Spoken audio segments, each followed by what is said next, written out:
ये कुछ लोग ही जानते होंगे, लेकिन केशु भाई खुलेआम कहते हैं कि मोदी ने दिल्ली दरबार को उनके खिलाफ भड़का दिया। गुजरात की अस्मिता खत्म करने की कोशिश राज्य सरकार नरेंद्र मोदी की सरकार ने की है, पुनर्स्थापित करेंगे।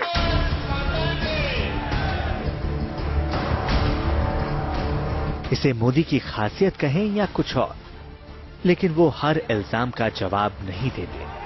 केशु भाई ने उन पर संगीन तोहमत लगाई, अलग पार्टी बनाकर चुनौती भी दी, लेकिन मोदी आज भी हर जीत के बाद केशु भाई के पैर छूने जाते हैं। अब इसे जले पर नमक छिड़कना कहें या फिर एक शिष्य की गुरु के प्रति श्रद्धा, ये या तो मोदी जानते हैं या फिर केशु भाई। 5 साल के इस दौर में मोदी को मुखर नहीं देखा गया, चाहे इसे गुजरात दंगे से जुबान पर पड़ा ताला कहें या फिर राजनीति की बदल रही पटरी। 5 साल के इस दौर में मोदी को मुखर नहीं देखा गया, चाहे इसे गुजरात दंगे से जुबान पर पड़ा ताला कहें या फिर राजनीति की बदल रही पटरी। बेहद खामोशी से गुजरात में मोदी मॉडल तैयार होने लगा, जिसके दम पर मोदी विकास का साथी होने का दम भरने वाले थे। मोदी ने अपना कद बढ़ाने के लिए स्थानीय नेताओं को जवाब देना तक बंद कर दिया। लेकिन दिलचस्प बात यह है कि मोदी दुश्मन तो दुश्मन, अपनों का भी खामोशी से बही खाता तैयार करने में लगे रहे। नरेंद्र मोदी के पास गैरों के साथ साथ अपनों का भी हिसाब किताब मौजूद रहता है। उनके खिलाफ बीजेपी के किसी नेता, संघ, संगठन, एबीवीपी ने कब क्या कुछ कहा, इसका पूरा बही खाता मोदी ने बनाया हुआ है। इतना ही नहीं, अखबारों में उनके खिलाफ छपने वाले लेख की कटिंग भी वो काट कर फाइलों में संभाल कर रखते हैं।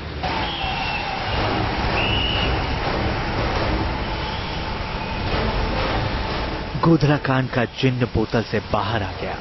बीजेपी की पहली कतार खत्म हो गई। संघ से मोदी ने किनारा कर लिया। मंदिर मुद्दे की हवा गुम हो गई, लेकिन इस आंधी में भी मोदी खड़े नजर आए।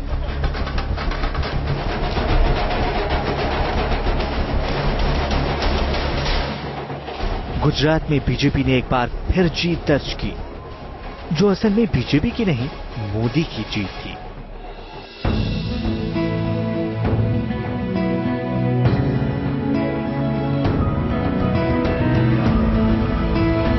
यही मोदी 2013 के गुजरात चुनाव की ओर बढ़े और यही मोदी 2014 की ओर भी बढ़ चले हैं, जो गुजरात दंगे पर 2010 में सुप्रीम कोर्ट में पेश एसआईटी की रिपोर्ट को अपनी सबसे बड़ी जीत मानते हैं। मोदी को लगने लगा है कि उनका कमल बेदाग हो चला है और कांग्रेस का पंजा खूनी हो चला है। अटल बिहारी वाजपेयी जी ने छत्तीसगढ़ बनाया तो सबसे पहले छत्तीसगढ़ किसके हाथ में गया था? क्या ऐसा खूनी पंजा फिर से चाहिए आपको? साल 2010 को राजनीति में मोदी के पुनर्जन्म की तरह से देखा जाता है। इसी साल एसआईटी ने सुप्रीम कोर्ट में जाकिया जाफरी केस में अपनी रिपोर्ट सौंप दी और दावा किया कि मोदी के खिलाफ कोई भी सबूत नहीं मिले। बस फिर क्या था, मोदी को तो मौका मिल गया खुद को पाक साफ बताने का और मुस्लिम समुदाय के करीब जाने का। गोधरा कांड की 10वीं बरसी से करीब 1 महीने पहले नरेंद्र मोदी गोधरा पहुंचे और शुक्रवार को एक दिन का उपवास तक रखा। माना गया कि ये मोदी का मुस्लिमों को रिझाने का तरीका है, क्योंकि मोदी ने अहमदाबाद में टोपी पहनने से इनकार कर दिया था।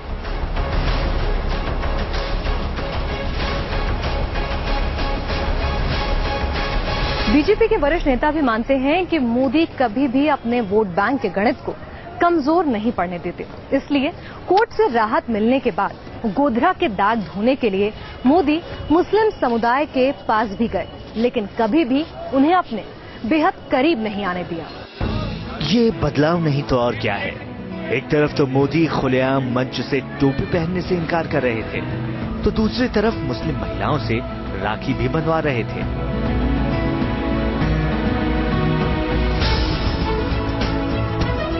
मोदी के कार्यक्रम में टोपी वाले दर्शकों को बुलाने का एक लंबा सिलसिला ही चल निकला।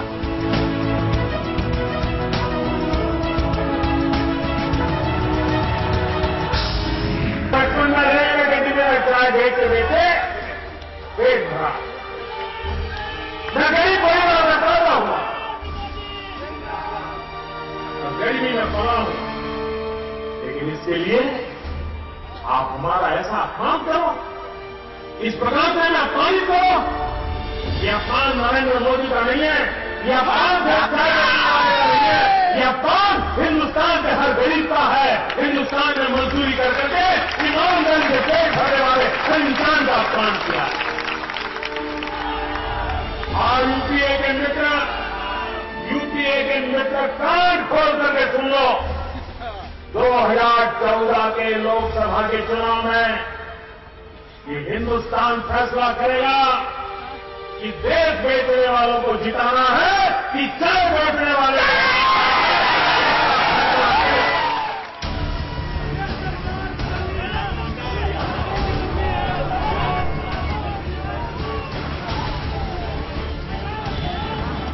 एक तरफ मोदी खुद को गरीबों के करीब दिखाने के लिए अपनी गरीबी का जिक्र करते हैं, तो साथ रेस कोर्स रूट की दावेदारी जताने के लिए 10 जनपद के आभा मंडल पर चोट करते हैं। हजार की जो नोटें होती हैं, वो टन टन के रूप में उठा करके ले जाना, ये इनकी गांधी भक्ति है। गांधी छाप नोटों के ढेर, और वो गिनती के हिसाब से नहीं है, लाखों करोड़ों में लिखते गए, 000 करते जाओगे तो जनपद तक पहुंचोगे तब भी फिगर पूरा नहीं होता है। इसलिए टन के हिसाब से अब करप्शन की बात करनी पड़ रही है। विरासत की सियासत पर चुटकी लेते हैं। अब कल्पना करो कि शहजादे एक चोरी हुई मोटरसाइकिल पर तो बैठना पसंद करते हैं, लेकिन राजस्थान की आपकी सरकार की गाड़ी में सवार होने को तैयार नहीं है। प्रधानमंत्री पर हमला बोलते हैं। आपने जो ओबामा को कहा कि मेरा देश गरीब है, वो प्रधानमंत्री जी, वो किस गरीबी की आपने बात की है? शहजादे वाली गरीबी की या हमारे गली मोहल्ले में दिखने वाली गरीबी की?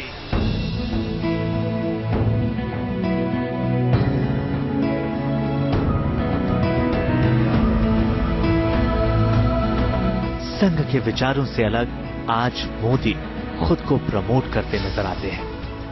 उनकी अपनी वेबसाइट है, social networking site Twitter, Facebook पर लाखों फॉलोअर्स हैं। ट्विटर पर 32 लाख से ज्यादा युवा उन्हें फॉलो करते हैं और जिसे फेसबुक पर 91 लाख लोग लाइक कर चुके हैं। 64 साल के इस नेता ने नई तकनीक का इस्तेमाल करके देखते ही देखते युवाओं के बीच पुख्ता जगह बना ली।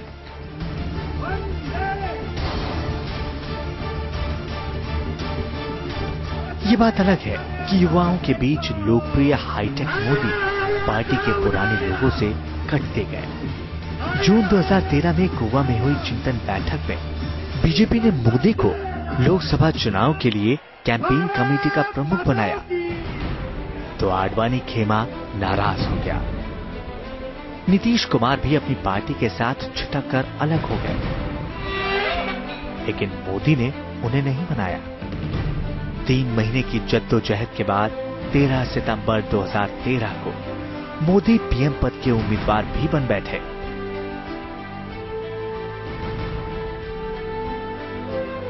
श्री नरेंद्र मोदी को आगामी लोकसभा चुनाव के लिए प्राइम मिनिस्ट्रियल कैंडिडेट के रूप में प्रोजेक्ट किया जाए।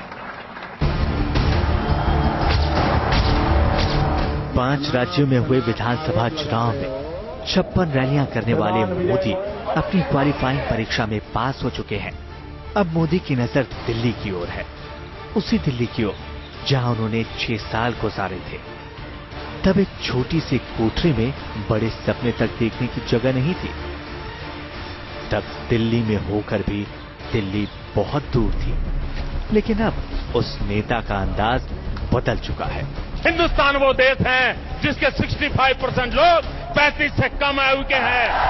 उसके सपने सुनने के लिए 10-10 रुपए के टिकट बिकते हैं। मैं आपसे कहने आया हूं, तुम मुझे साथ दो, मैं तुम्हें सुराज्य दूंगा। अब मोदी मंच पर चढ़ते हैं तो इत्मीनान से किस्सा सुनाते हैं। हजारों लोगों को रखा है रिसर्च करने के लिए कि मोदी के एक एक शब्द की बाल की खाल उखाड़ लो। जिसका देश की कुबेर उद्योगपतियों के साथ उठना बैठना है, जिसके साथ फिल्मी सितारे पतंग उड़ाते नजर आते हैं। वो अपने सपनों से लाखों लोगों की आंखों में सपना जगा रहा है।